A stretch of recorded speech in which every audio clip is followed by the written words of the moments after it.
Hi guys, my name is Bhavesh. आज operating system की series में हम नया लेक्चर शुरू करने जा रहे हैं जिसका नाम है शेड्यूलर्स एंड टाइम्स। ठीक है, प्रोसेस की क्या क्या टाइम्स होते हैं और क्या क्या कौन कौन से शेड्यूलर्स होते हैं इस बारे में हम जानेंगे। ठीक है, पिछली क्लास में हमने मल्टी प्रोग्रामिंग और कॉन्टेक्स्ट स्विचिंग के बारे में पढ़ा था। आइए शुरू करते हैं। ठीक है गाइस, तो यार ये प्रोसेस स्टेट डायग्राम होता है। हमको पता है कि कैसे काम करता है सारा कुछ, इसके बारे में पूरी की पूरी डिटेल हमारे पास है कि प्रोसेस स्टेट डायग्राम कैसे काम करता है। ठीक है, तो यार जो हमारी प्रोसेसेस है उसको एक स्टेट से दूसरे स्टेट में शेड्यूल करने वाला शेड्यूलर्स होते हैं। क्या होते हैं? शेड्यूलर्स। जो हमारी प्रोसेसेस को एक स्टेट से दूसरे स्टेट में शेड्यूल करते हैं उनको हम शेड्यूलर्स बोलते हैं। ठीक है, तो यार ये तीन शेड्यूलर्स होते हैं, ऐसे ऐसे तीन शेड्यूलर्स होते हैं। Long term scheduler, mid term scheduler और short term scheduler. Long term scheduler, mid term scheduler और शॉर्ट टर्म शेड्यूलर। ठीक है जी, तो लॉन्ग टर्म शेड्यूलर का काम जानते हैं। सबसे पहले लॉन्ग टर्म शेड्यूलर का काम है नई प्रोसेस को क्रिएट कर उसको रेडी स्टेट में शेड्यूल करना। नई प्रोसेस को क्रिएट कर उसको रेडी स्टेट में शेड्यूल करना। ठीक है जी, तो यहाँ पर आपका होता है long term scheduler. Long term scheduler का काम क्या है? Long term scheduler is responsible for creating और bringing the process to the system.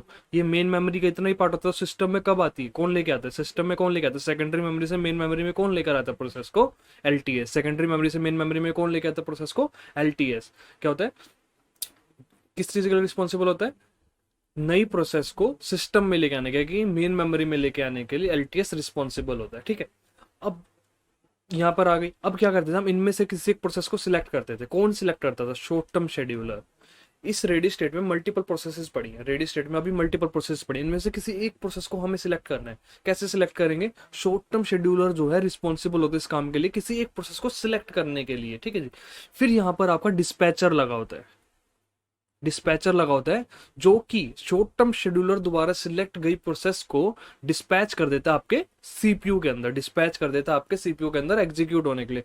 जो short term scheduler process select करेगा वो डिस्पैचर डिस्पैच कर देगा सीपीयू में, डिस्पैच कर देगा सीपीयू के अंदर। ठीक है जी, अब हमने ये भी देखा था कि हमारी जो प्रोसेसेस है रिज्यूम और सस्पेंड होती रहती है डिपेंडिंग ऑन द रिसोर्सेज, कि भैया रिसोर्सेज अवेलेबल हैं या नहीं है। तो ये काम कौन करता है? Mid term scheduler. ये काम कौन करता है? Mid term scheduler. किस चीज के लिए रिस्पॉन्सिबल होता है? सस्पेंडिंग और रिज्यूमिंग के लिए रिस्पॉन्सिबल होता है। और इसी प्रोसेस को, सस्पेंडिंग और रिज्यूमिंग को ही हम क्या बोलते हैं? सस्पेंडिंग और रिज्यूमिंग को ही हम स्वैपिंग भी बोलते हैं। सस्पेंडिंग और रिज्यूमिंग को हम स्वैपिंग भी बोलते हैं। स्वैपिंग भी बोला जाता है, स्वैपिंग भी बोला जाता है इस सस्पेंडिंग और रिज्यूमिंग को। ठीक है, तो लॉन्ग टर्म शेड्यूलर नई प्रोसेस को क्रिएट कर रेडी स्टेट में लेके आता है, यानी कि सिस्टम के अंदर लेके आता है। Short term scheduler ready state के अंदर मल्टीपल प्रोसेसेस है, उनमें से किसी एक प्रोसेस को सिलेक्ट करता है। मिड टर्म शेड्यूलर अगर रिसोर्सेज कम पड़ जाते हैं, तो प्रोसेसेस को सस्पेंड और रिज्यूम करता है। प्रोसेस को सस्पेंड और रिज्यूम करता है। और इसी चीज को क्या बोलते हैं? इसी चीज को बोलते हैं स्वैपिंग। इसी चीज को स्वैपिंग भी बोलते हैं। और डिस्पैचर क्या करता है? जो शॉर्ट टर्म शेड्यूलर ने प्रोसेस सिलेक्ट की थी उसको सीपीयू के अंदर डिस्पैच करता है। ठीक है जी, चलिए अब मान लीजिए कुछ ऐसा हुआ कि लॉन्ग टर्म शेड्यूलर ऐसी सारी प्रोसेसेस ले आया जो कि आईओ बाउंड है, ऐसी सारी प्रोसेसेस ले आया। मेजोरिटी ऑफ द प्रोसेसेस ऐसी हैं कि जो आईओ बाउंड है। सारी की सारी प्रोसेसेस कैसी हैं? आईओ बाउंड है। तो इससे क्या होगा? यार मेरा सीपीयू तो यूटिलाइज होगा नहीं। क्यों नहीं होगा सीपीयू यूटिलाइज? क्योंकि आईओ बाउंड प्रोसेस कैसी होती है? जो कि मेजोरिटी काम आईओ करती है, यानी कि मेजोरिटी टाइम्स वो वेट और ब्लॉक स्टेट में पड़ी रहेंगी। तो मेरा तो सीपीयू यूटिलाइजेशन इतना होगा नहीं। क्या होगा? मेरा throughput, CPU idleness increase, throughput THROUG, throughput decrease होगा। सीपीयू आइडलनेस इंक्रीज होगी और थ्रोपुट डिक्रीज होगा। अब मान लीजिए मेरा लॉन्ग टर्म शेड्यूलर सारी की सारी सीपीयू बाउंड प्रोसेस उठा लाया। अब आप तो कहोगे भैया थ्रोपुट बहुत ज्यादा हाई हो जाएगा। आप तो ऐसा कहोगे कि मतलब मोस्ट ऑफ द टाइम मेरी प्रोसेसेस रनिंग स्टेट के अंदर रहने वाली है। आप कहोगे कि यार सीपीयू थ्रोपुट बहुत ज्यादा हो जाएगा, लेकिन आप यहाँ पर गलत हो। सीपीयू की आइडलनेस कम हो गई, आई एग्री। सीपीयू की आइडलनेस कम हो गई, आई एग्री। ठीक है, पर थ्रोपुट इंक्रीज हो गया कैसे बोल सकते हो? थ्रोपुट की डेफिनेशन याद करो। Number of processes executed per unit time. ठीक है, तो क्या होगा? जब तक यार ये एक प्रोसेस है, यानी कि सीपीयू बाउंड प्रोसेस है, तो यानी कि मेजोरिटी ऑफ द काम सीपीयू का ही है, यानी कि आईओ के पास शायद ही रेयरली जाएगी। यानी कि जब तक P1 कंप्लीट नहीं हो जाएगी P2 नहीं आ सकती। जब तक P2 कंप्लीट नहीं हो जाएगी P3 नहीं आ सकती, जब तक P3 कंप्लीट नहीं हो जाएगी P4 नहीं आ सकती। इसका मतलब number of processes per unit time तो कम एग्जीक्यूट करेगा ना, number of processes per unit time तो कम एग्जीक्यूट करेगा, ठीक है। तो सीपीयू आइडलनेस तो डिक्रीज हो गई, बट थ्रूपुट भी डिक्रीज ही हुआ है, थ्रूपुट भी डिक्रीज ही हुआ है। तो क्या करना पड़ता है हमें, क्या करना पड़ता है हमें, हमें कुछ ऐसा एलटीएस को कुछ ऐसा कॉम्बिनेशन बनाना चाहिए आईओ बाउंड और सीपीयू बाउंड का, आईओ बाउंड और सीपीयू बाउंड का, कि हमारा थ्रूपुट इंक्रीज करे, कि हमारा थ्रूपुट इंक्रीज करे। ऐसा कुछ तालमेल बनाना चाहिए, मतलब कि कुछ प्रोसेस आईओ बाउंड की हो, कुछ सीपीयू बाउंड की हो। ऐसा ना हो कि सारी की सारी आईओ बाउंड हो, सारी की सारी सीपीयू बाउंड हो, ठीक है। तो कुछ ऐसा हमारे एलटीएस को करना चाहिए। तो LTS is responsible for throughput of the system also. LTS जो हमारे थ्रूपुट के लिए जिम्मेवार होता है, और फिर अगर थ्रूपुट के लिए जिम्मेवार है तो किसके लिए जिम्मेवार आल्सो है, मल्टी प्रोग्रामिंग के लिए भी रिस्पॉन्सिबल है। एलटीएस हमारा मल्टी प्रोग्रामिंग के लिए भी रिस्पॉन्सिबल होता है, ठीक है। ठीक है जी, आगे बात करते हैं अब, आगे बात करते हैं प्रोसेस टाइम्स की, प्रोसेस टाइम्स की। ये बात हमने की शेड्यूलर्स की, तो 3 शेड्यूलर्स थे, ठीक है, एक डिस्पैचर था। तो डिस्पैचर का काम और शेड्यूलर्स का काम हमने जान लिया। अब बात करते हैं प्रोसेस टाइम्स की। तो सबसे पहला टाइम होता है अराइवल टाइम। प्रोसेस के अंदर होता है arrival time, eighty. Arrival time क्या होता है? अराइवल टाइम, जैसे ही प्रोसेस आपकी रेडी स्टेट में आती है, जैसे ही प्रोसेस आपकी रेडी स्टेट में आई, मतलब कि 0 से लेके रेडी स्टेट में आने पे जितना टाइम लिया, वो आपका अराइवल टाइम होता है। यानी कि 0 से शुरू होकर प्रोसेस ने रेडी स्टेट में आने तक जितना टाइम लिया, that is your arrival time, that is your arrival time. 0 से शुरू होकर, यानी कि क्रिएट होना जस्ट शुरू होकर जैसे ही रेडी स्टेट में आई, जो टाइम होता है उसको बोलते हैं अराइवल टाइम, ठीक है जी। फिर नेक्स्ट होता है आपका बर्स्ट टाइम। ये होता है यार, आपकी प्रोसेस को कितना टाइम सीपीयू के अंदर चाहिए, मतलब कि एग्जीक्यूशन के लिए कितना आपके प्रोसेस को टाइम चाहिए, कंप्लीट होने के लिए आपके प्रोसेस को कितना टाइम चाहिए, मतलब कि एग्जीक्यूशन टाइम, कि प्रोसेस को एग्जीक्यूट होने के लिए कितना टाइम चाहिए, ठीक है। How much time needed for execution, needed for execution, execution, ठीक है जी। टाइम कितना चाहिए एग्जीक्यूट होने के लिए, उसको बोलते हैं बर्स्ट टाइम, ठीक है। हाँ जी, तो बर्स्ट टाइम हमने जान लिया। अब किसके बारे में जानते हैं? Completion time.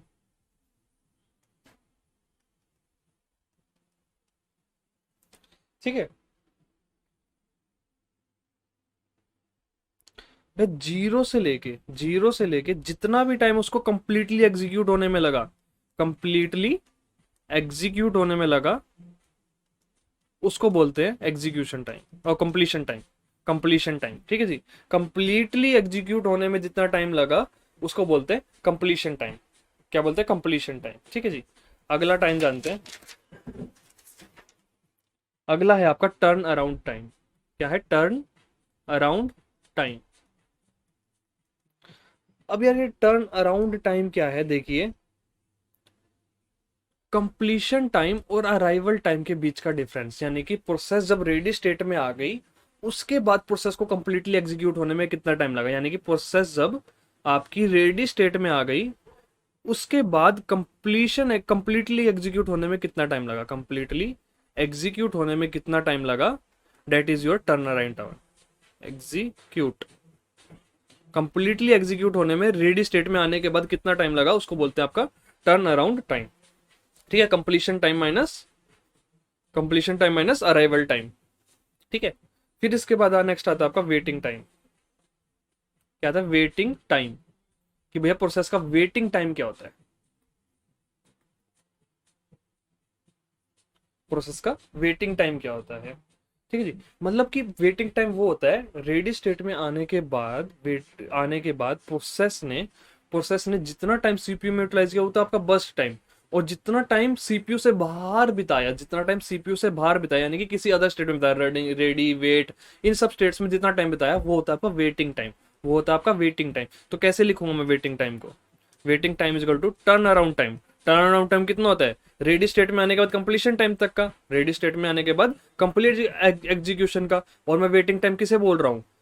जब उसने रेडी स्टेट में आने के बाद जो टाइम सीपीयू से बाहर बिताया, यानी कि रनिंग स्टेट से बाहर बिताया है, तो वो कौन सा टाइम होगा? Minus burst time. Burst time कहाँ बीतता है? सीपीयू के अंदर, रनिंग स्टेट के अंदर। तो बचा हुआ टाइम कहाँ बीता होगा? वेट स्टेट या रेडी स्टेट या सस्पेंडेड रेडी या सस्पेंडेड वेट में। ठीक है, उसको बोलते हैं आपका टर्न अराउंड वेटिंग टाइम, उसको बोलते हैं आपका वेटिंग टाइम। ठीक है जी। एक और होता है रिस्पॉन्स टाइम, जो कि शायद ही हमने कभी यूज करने को मिलेगा।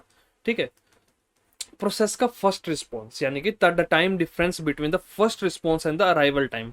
अराइवल टाइम और फर्स्ट रिस्पॉन्स के बीच में, भैया अगर प्रोसेस ने फर्स्ट रिस्पॉन्स अब दिया है, यानी कि कुछ आउटपुट वगैरह कुछ भी दिया होगा, first response minus arrival time is equal to response time. First response minus arrival time is equal to response time. ठीक है जी, ये इतना इंपॉर्टेंट नहीं है, लेस इंपॉर्टेंट, बट बाकी बचे हुए सारे टाइम्स इंपॉर्टेंट है। ठीक है, बाकी बचे हुए सारे टाइम्स इंपॉर्टेंट है, तो मैं एक बार और कवर करवा देता हूं आपको। ठीक है, तो पहला टाइम हमने क्या जाना था? अराइवल टाइम, यानी कि न्यू से शुरू है, यहाँ पे जीरो है। रेडी स्टेट में आने में, रेडी स्टेट में आने में जितना टाइम लगा उसको बोलते हैं अराइवल टाइम। ठीक है, उसको बोलते हैं अराइवल टाइम। प्रोसेस हमारी रनिंग स्टेट में जितना टाइम बिताएगी, प्रोसेस हमारी रनिंग स्टेट में जितना टाइम बिताएगी उसको बोलते हैं बर्स्ट टाइम। रनिंग स्टेट में जितना टाइम बिता रही है, अंदर है ये, रनिंग स्टेट के अंदर जितना टाइम बिता रही है उसको बोलते हैं बर्स्ट टाइम। ठीक है, ठीक है। अराइवल टाइम से कंप्लीट होने में, अराइवल टाइम से लेके कंप्लीट होने में जितना टाइम लगाया उसको बोलते हैं turn around time, turn around time. ठीक है, और जीरो से लेके कंप्लीट होने में जितना टाइम लगाया उसको बोलते हैं कंप्लीशन टाइम, उसको क्या बोलते हैं? Completion time. तो हमने अराइवल टाइम जान लिया, बस्ट टाइम जान लिया, टर्न अराउंड, कंप्लीशन, क्या बच गया? Wait time, wait time. अब बस्ट टाइम इतना है जो रनिंग स्टेट में बिताया, जो अराइवल होने के बाद, अराइवल होने के बाद जितना भी टाइम अदर स्टेट्स में बिताया है उसको बोलते हैं वेटिंग टाइम, यानी कि वेट स्टेट में, suspended ready, suspended ready, suspended wait में जितना टाइम बिताया, इन स्टेट्स में जितना टाइम बिताया उसको बोलते हैं वेट टाइम, उसको बोलते हैं वेट टाइम। इन स्टेट्स में रेडी भी आ गई, रेडी स्टेट में भी जितना टाइम बिताया उसको बोलते हैं वेट टाइम। ठीक है जी, वेट टाइम कितना होता है? वेट टाइम कितना होता है? Turn around time minus burst time. मतलब कि सीपीयू में जितना टाइम बिताया उसको छोड़ के रेडी में आने के बाद जितना भी टाइम बचा, all is waiting time, all is waiting time, all is waiting time.